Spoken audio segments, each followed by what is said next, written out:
So what we like to do is give you a process, and it's a universal process to handle behavioral questions and problematic questions. And it's a very simple acronym, STAR-C and PAR-C. STAR-C stands for situation, task, action, results, clarify. PAR-C stands for problem, action, results, clarify. For example, if I'm asked, Verge, can you give me a situation where you had to deal with a difficult employee? I would use that acronym to help guide my answer. Yes, here's the situation I was in, here's the actions I took, here are the results, clarify. Does that make sense? If I was given a difficult task, here's the task I was given, here's the actions I took, and here's the results. Any questions? When asked about problems, I use PAR-C in the same manner. It's not a canned answer, but it helps channel your answer so the interviewer can best assess your behavior. One of the major do's in an interview is to ask permission to take notes. You want to take notes. That shows that you are engaged and that you will retain 80% of what was discussed in that interview. There's several questions that you should ask in an interview, and you should ask a lot of questions.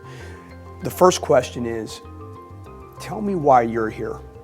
If that person you're going to report to, I always ask the question, why are you here?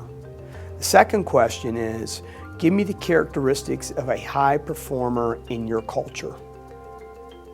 The third question, I only ask if I want the job. In our conversation, Mr. and Mrs. Client, is there anything that gives you pause or concern in my background? If they come back and the client says to you, Mr. or Mrs. Student, you do not have experience with XYZ technology, or you do not have experience in this. This is where you have to sell yourself.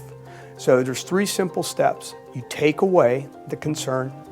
That's right, I don't have experience with XYZ technology, or I don't have experience with this type of spreadsheet or what have you. Then what you do is you go back to support. And you had to have listened to see what the characteristics of a high performer in our culture, and then I would sell myself that, and I demonstrated that I have those characteristics, and then I would clarify, does that make sense?